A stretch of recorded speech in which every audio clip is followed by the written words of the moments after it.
कुमार विश्वास पिछले कुछ दिनों से अपने बयानों को लेकर चर्चा में बने हुए हैं। पहले फिल्मी सितारों पर तंज कसते रहे कवि कुमार विश्वास, अब गीतकार मनोज मुंतशिर पर भी निशाना साधा है। उन्होंने उनके लिरिक्स और डायलॉग्स पर टिप्पणी की तो दूसरी तरफ मनोज मुंतशिर ने भी करारा वार किया। वहीं कुमार विश्वास ने इसके बाद योग गुरु बाबा रामदेव पर तंज कसते हुए उनके प्रोडक्ट्स पर सवाल उठाए तो रामदेव ने भी पलटवार किया। अब ये पूरा मामला वार पलटवार पे आ गया है।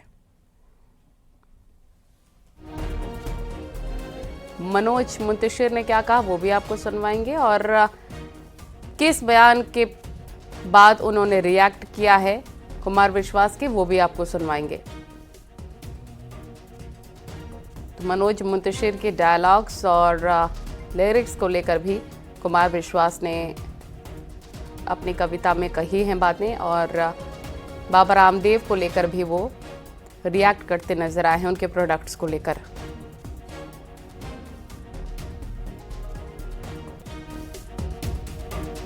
तो कुमार विश्वास ने क्या कहा है आपको सुनवाते हैं।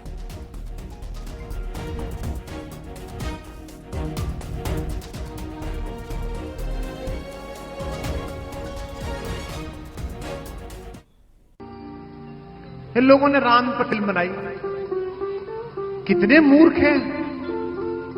हनुमान जी से कैसी भाषा बुलवा दी और टीवी पे बहस और कर रहे हैं। कह रहे वो तो भक्त थे, भगवान थोड़ी थे।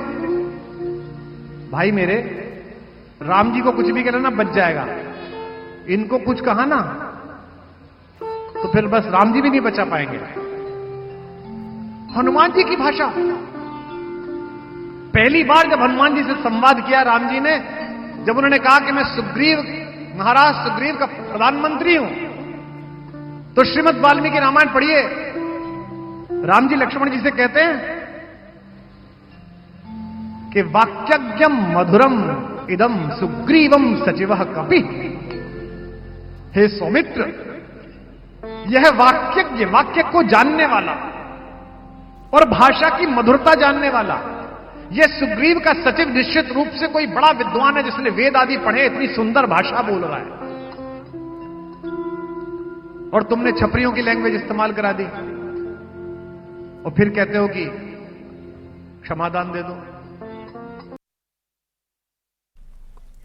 कुमार विश्वास ने बाबा रामदेव के प्रोडक्ट्स को लेकर तंज कसा कि बाबा अपने प्रोडक्ट्स ऐसे बेचते हैं जैसे उन्हें ना खरीदो तो सीधे सनातन धर्म से इस्तीफा हो जाएगा। इस लेकर बाबा रामदेव ने भी पलटवार किया है। कहा कि वो कवि हैं, उनका धंधा ऐसे चलता है तो अच्छी बात है, धंधा चलाने के लिए कुछ तो ऐसा मजाक बोलेंगे ही।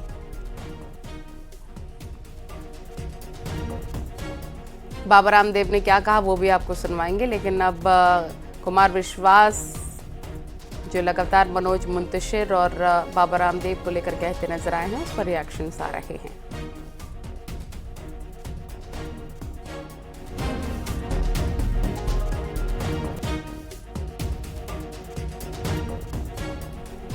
तो कवि कुमार विश्वास को आपने सुना था, बाबा रामदेव को लेकर टिप्पणी की उन्होंने और मनोज मुंतशिर को लेकर भी उन्होंने कहा है और बाबा रामदेव का भी रिएक्शन इसमें सामने आया है।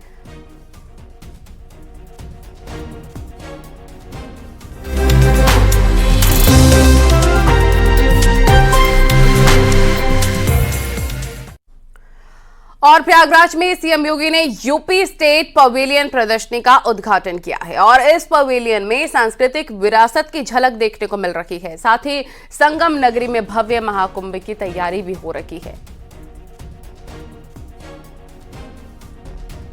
सीएम योगी का मिशन महाकुंभ ग्राउंड जीरो पर लगातार सीएम योगी आदित्यनाथ डटे हुए हैं क्योंकि 10 करोड़ से ज्यादा स्थानार्थी इस बार पहुंचेंगे स्नान करने के लिए महाकुंभ में और उनको किसी प्रकार की कोई समस्या ना हो, दिक्कत ना हो, इसको लेकर सीएम योगी आदित्यनाथ खुद जाकर व्यवस्थाओं का जायजा लेते हुए नजर आए हैं।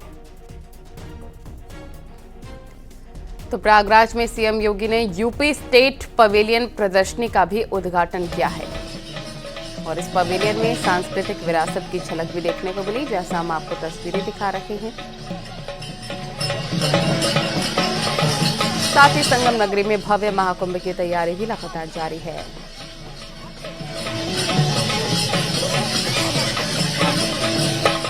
और इससे पहले प्रयागराज दौरे के दूसरे दिन सीएम योगी ने आकाशवाणी के एफएम रेडियो चैनल कुंभवाणी की शुरुआत की है। साथ ही उन्होंने कमला बहुगुणा की प्रतिमा का भी अनावरण किया।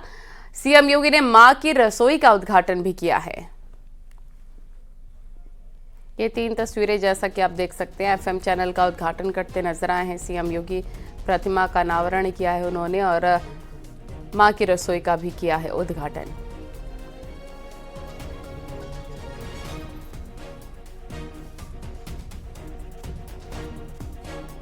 तो प्रयागराज में होने वाले महाकुंभ को लेकर बहुत ही खास और विशेष इंतजाम किए गए हैं।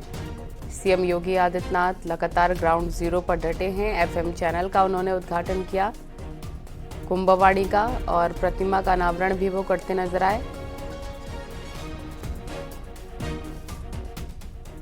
मेरी उम्र 7-8 वर्ष की रही होगी तब मैं रामचरितमानस का पाठ सुनता था आकाशवाणी में, देखता था मैं, क्योंकि तब दूरदर्शन की उस प्रकार की स्थिति नहीं थी, टेलीविजन थे भी नहीं उस समय, लेकिन तब भी हम लोग सुनते थे और अलग प्रकार के कार्यक्रमों के माध्यम से कितना लोकप्रिय होता था।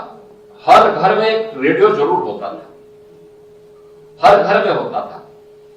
और एफएम चैनल तो आज भी युवाओं के बीच में बहुत लोकप्रिय है। प्रयागराज में होने वाले महाकुंभ में इस बार योगी कैबिनेट की मीटिंग के अलावा विधानसभा के ज्वाइंट सेशन का भी आयोजन हो सकता है, जिसमें विधानसभा और विधान परिषद के सभी सदस्य शामिल हो सकते हैं। खबरों के मुताबिक मुख्यमंत्री योगी आदित्यनाथ ने अफसरों को महाकुंभ में संभावित विधानसभा के ज्वाइंट सेशन की तैयारियां करने के निर्देश दिए। इस विशेष सत्र को राष्ट्रपति और राज्यपाल संबोधित कर सकते हैं। हालांकि इस संयुक्त सत्र का आयोजन कब किया जाएगा इसकी तारीख अभी तय नहीं है। हालांकि माना जा रहा है कि इस विशेष सत्र का आयोजन 14 जनवरी से 29 जनवरी के बीच हो सकता है।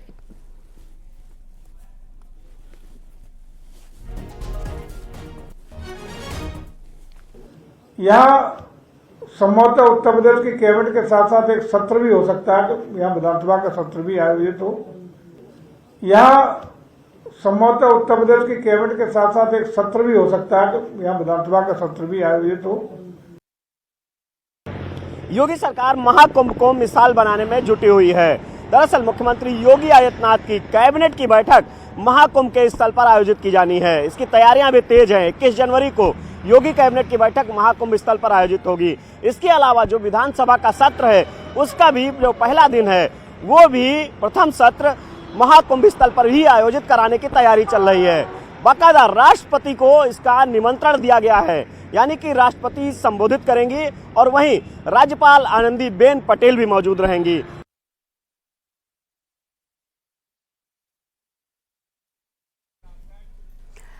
प्रयागराज में सीएम योगी की भूमाफिया को चेतावनी। प्रयागराज में जमीन पर भूमाफिया का कब्जा, सीएम ने कहा जमीन खाली करनी ही पड़ेगी उनकी तरफ से। ये बड़ी बात कही गई है। कब्जा किया हुआ सैकड़ों एकड़ भूमि पे तमाम भूमाफियाओं ने कब्जा किया हुआ और देर सवेर तो खाली होना ही है।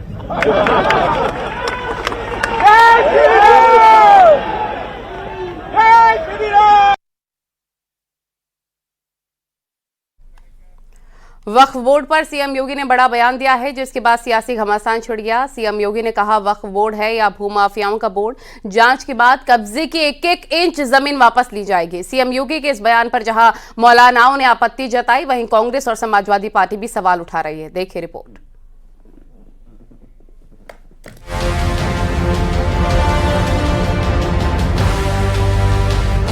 सीएम योगी आदित्यनाथ ने वक्फ बोर्ड पर बड़ा बयान दिया है। वक्फ बोर्ड पर दिए बयान के बाद सियासी घमासान मच गया है। विपक्ष ने सीएम योगी के बयान पर कड़ा एतराज जताया। सीएम योगी ने एक कार्यक्रम में बयान दिया। सीएम योगी ने कहा कि कभी कभी लगता है कि ये वक्फ बोर्ड है या भूमाफियाओं का बोर्ड है। योगी ने दावा किया कि जिस जमीन पर भी वक्फ के नाम पर कब्जा किया गया होगा, उस एक एक इंच जमीन को वापस लिया जाएगा और गरीबों के मकान बनाए जाएंगे। वहीं सीएम योगी के वक्फ पर दिए बयान को लेकर मौलाना और विपक्ष के नेता नाराज हैं और उन्होंने सवाल खड़े किए हैं। सीएम योगी के बयान पर एआईएमआईएम ने भी निशाना साधा है। यूपी के सीएम योगी आदित्यनाथ का एक बयान सामने आया है, जिसमें उन्होंने वक्फ बोर्ड पर तनकीद करते हुए कहा कि ये वक्फ बोर्ड है, ये भूमाफिया है और एक एक इंच जगह वापस ली जाएगी। उन पर शिक्षण संस्थान या गरीबों के लिए मकान बनाए जाएंगे। ये किसी भी संवैधानिक पद पर बैठे हुए व्यक्ति के लिए एक शर्मनाक बयान है, क्योंकि वक्फ बोर्ड पार्लियामेंट से पास शुदा एक वक्फ एक्ट के तहत बना हुआ है। 1970 का गजट मौजूद है। मैं मुख्यमंत्री जी से ये पूछना चाहता हूं कि अगर आपको पता है कि आपके सरकार के एक विभाग को भूमाफिया चला रहे हैं, तो आपने कितने भूमाफियाओं पे कार्रवाई की, किस भूमाफिया पे जांच बिठाई, किस भूमाफिया को जेल भेजा? आप मुख्यमंत्री हैं, आप अपने ही विभाग को भूमाफिया बता दे रहे हैं, अपने ही लोगों को, अपने कर्मचारियों को भूमाफिया बता रहे हैं। एसपी के सांसद हरेंद्र मलिक का कहना है कि वक्फ बोर्ड का गठन सरकार करती है। 7 साल तक सरकार क्या करती रही? वक्फ बोर्ड का गठन जो है वो प्रदेश सरकार करती है। किसने कब्जा किया, कैसा कब्जा किया, तो उस प्रदेश सरकार को सब जानकारी है। और जहां तक मकान बनाने की बात है, वक्फ बोर्ड की संपत्ति का इस्तेमाल वक्फ बोर्ड की सहमति से होता है और वक्फ बोर्ड सरकार ने गठन कर रखा है। 7 साल में से देख रहे हैं किसका कैसा कब्जा किया है, वो सब जानकारी है। 7 साल से क्यों नहीं इन्होंने कब्जा मुक्त करा उनसे? इन्हीं के लोग तो हैं सब बैठे वक्फ बोर्ड में। वक्फ बोर्ड में इन्हीं के लोग बैठे हैं और इन्हीं के लोगों को कब्जा खाली करना होगा। परंतु इसमें एक कड़वा फैसला भी आदरणीय मुख्यमंत्री जी लेंगे तो स्वागत योग्य होगा। वक्फ बोर्ड की जमीन पर जो सरकार का कब्जा है वो भी खाली करें। वहीं बीजेपी का कहना है कि वक्फ की जो असंवैधानिक अराजकता है उसे संविधान के फ्रेम वर्क में लाना होगा। वक्फ बोर्ड को लेकर संशोधन जरूरी है। इनको समझना होगा कि जो वक्फ सिस्टम की जो असंवैधानिक अराजकता है उसको संवैधानिक प्रतिबद्धता के फ्रेमवर्क में लाना होगा, क्योंकि एक के बाद एक जो चीजें आ रही हैं उससे समाज में अलग अलग तरह का वक्फ के सिस्टम को लेकर के कंफ्यूजन भी है और आक्रोश भी दिखाई पड़ता है। इसलिए उसको एक जो असंवैधानिक अराजकता है उस संवैधानिक प्रतिबद्धता के फ्रेमवर्क में लाना होगा। वक्फ पर सीएम योगी के बयान पर सियासी घमासान छिड़ गया है। वहीं केंद्र सरकार वक्फ बोर्ड में संशोधन को लेकर बिल लाई है, जिसे जेपीसी के पास भेजा गया है। वक्फ संशोधन विधेयक में कहा गया है कि वक्फ के रूप में पहचानी गई कोई भी सरकारी संपत्ति वक्फ की नहीं मानी जाएगी। डीएम जमीन के मालिकाना हक को लेकर रिपोर्ट राज्य सरकार को सौंपेगा। अगर सरकारी संपत्ति है तो राजस्व रिकॉर्ड को अपडेट करेगा। न्यूज़ 18 के लिए ब्यूरो रिपोर्ट। बीते कुछ सालों में विराट कोहली और अनुष्का शर्मा ने कई धार्मिक यात्राएं की हैं। दोनों मशहूर संत प्रेमानंद महाराज से मुलाकात करें। आम आदमी पार्टी के संयोजक अरविंद केजरीवाल के उस बयान से जिसे लेकर दिल्ली की सियासत गरमाई हुई है, केजरीवाल ने यूपी बिहार के लोगों को फर्जी वोटर बताया है, जिसके बाद दिल्ली बीजेपी ने केजरीवाल के घर पर प्रदर्शन किया। दिल्ली बीजेपी के पूर्वांचल मोर्चा के नेता और कार्यकर्ता अरविंद केजरीवाल के घर तक मोर्चा निकाल रहे हैं और इस दौरान उन्हें रास्ते में भी रोका गया, लेकिन दिल्ली बीजेपी के कार्यकर्ता बैरिकेडिंग पर चढ़ गए, प्रदर्शन किया है। प्रदर्शन में शामिल महिलाओं ने हाथों में तख्तियां लेकर नारेबाजी भी की है।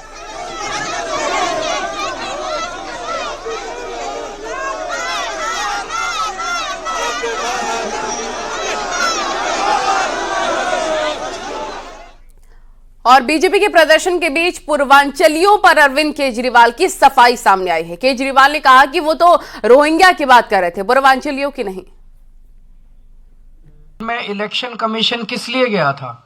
इलेक्शन कमीशन इसलिए गया था, इलेक्शन कमीशन से ये शिकायत करने कि रोहिंग्या का बहाना बना के पूरी दिल्ली के अंदर भारतीय जनता पार्टी पूर्वांचलियों के और दलितों के वोट कटवा रही है।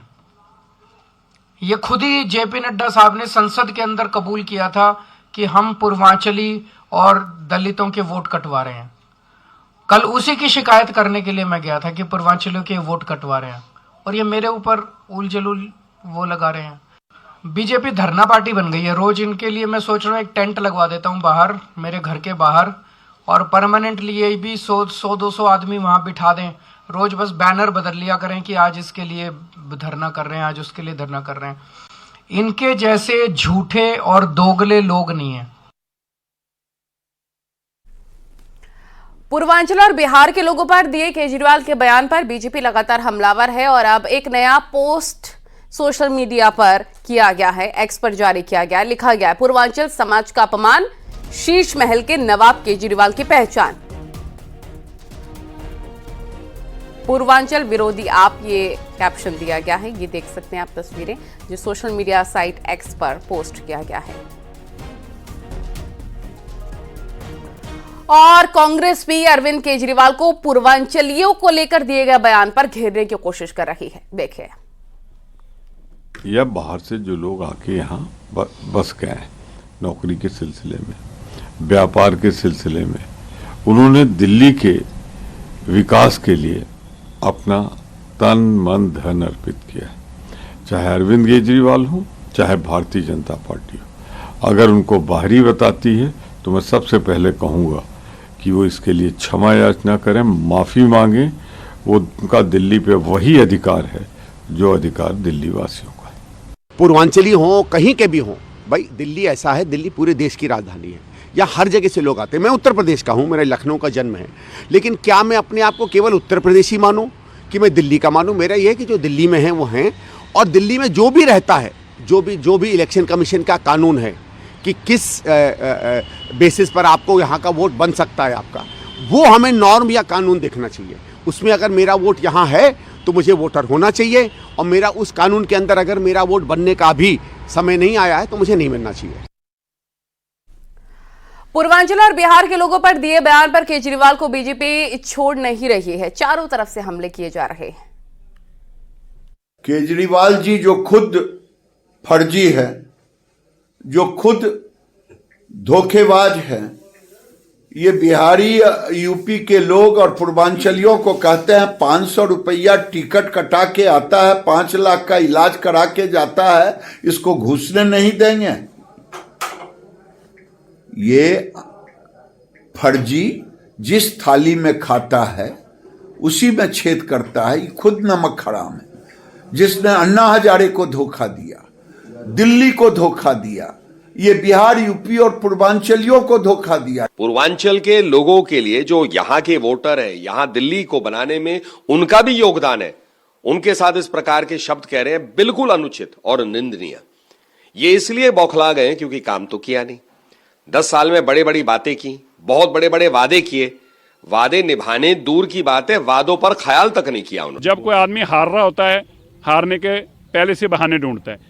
अब अरविंद केजरीवाल जी हारने लगे तो कहने लगे कि नई दिल्ली के वोटर तो ठीक ही नहीं है जी, ये वोटरों को तो हटा दो जी, ये पूर्वांचल से जो आए हैं, बिहार से और यूपी से आए हैं, इनकी वोटें काटो जी। एक ही दिन के अंदर जब हारने की बारी आई तो रोना शुरू कर दिया। तो रोएंगे ही, कोई बात नहीं है, इलेक्शन कमीशन के पास गए हैं, अच्छी बात है। सुप्रीम कोर्ट के जस्टिस सूर्यकांत ने इलाहाबाद हाईकोर्ट पर अहम और गंभीर टिप्पणी की है। उन्होंने कहा है कि कुछ हाईकोर्ट ऐसे हैं जहां ये तक नहीं पता होता कि आगे क्या होगा। इलाहाबाद हाईकोर्ट उनमें से एक है। ये सबसे बड़ा हाईकोर्ट है। दुर्भाग्य से केस की फाइलिंग बंद हो गई है, लिस्टिंग बंद हो गई है। कोई नहीं जानता कि कौन सा केस लिस्टेड होगा। जस्टिस सूर्यकांत ने ये टिप्पणी एसबीएसपी नेता और मऊ सदर से विधायक अब्बास अंसारी की याचिका पर की। अब्बास की लखनऊ वाली प्रॉपर्टी में विवाद से जुड़ी याचिका हाईकोर्ट में बार बार लिस्टिंग नहीं हो पा रही थी, न ही उन्हें अंतरिम राहत मिली। सुप्रीम कोर्ट ने प्रॉपर्टी विवाद पर यथास्थिति बनाए रखने का आदेश दिया है। साथ ही निर्देश दिया है कि मामले पर इलाहाबाद हाईकोर्ट जल्द सुनवाई करे।